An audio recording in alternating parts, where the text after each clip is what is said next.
everybody, Kirk Junge here from LearningGolf.tv. Today talking about fat and thin golf shots. I'm going to give you a simple cure so that your next time out that you don't have to worry about hitting a lot of those, especially top shots.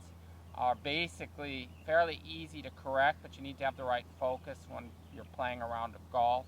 And you need to know what to do. If they start happening, it's obvious to everyone that a top shot is where we hit the ball above the equator on the golf ball, so above halfway up. But what's not obvious is why that's happening. And the main reason that it happens is simply due to the setup position where most people are setting up with their hands below the shoulders.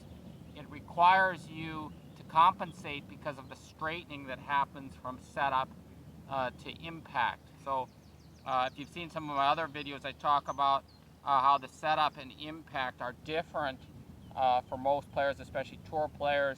But basically everybody playing the game that sets up conventionally deals with this issue. So the easiest cure is to get used to setting up on your impact plane. So you can see a lot of my other videos about how to do that. I'm not going to go into it that much here.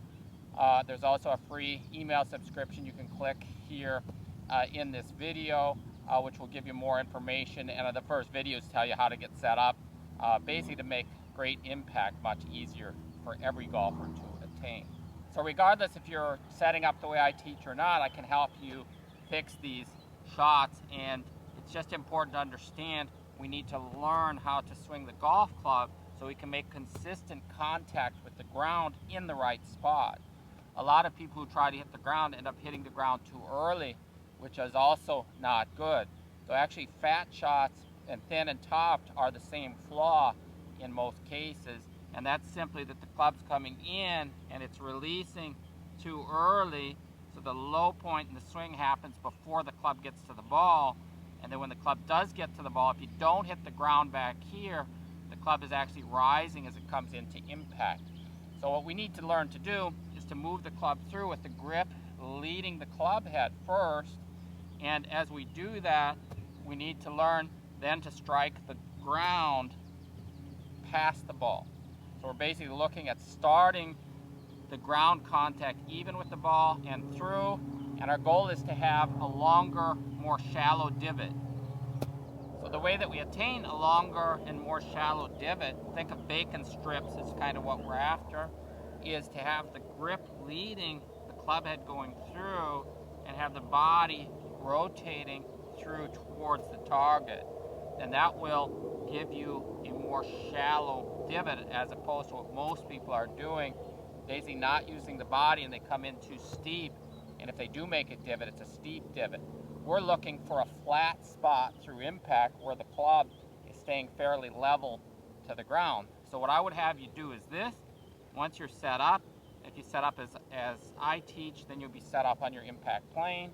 If not, set up normally. And I want you to make some short swings, just paying attention to where your club is striking the ground. You can do it if you're practicing really short swings, like a chip-like motion, something like this. And if you're on the golf course, I would make like a half swing, just paying attention to making contact in the right spot. And then I would have you go to the ball and simply just repeat that same motion.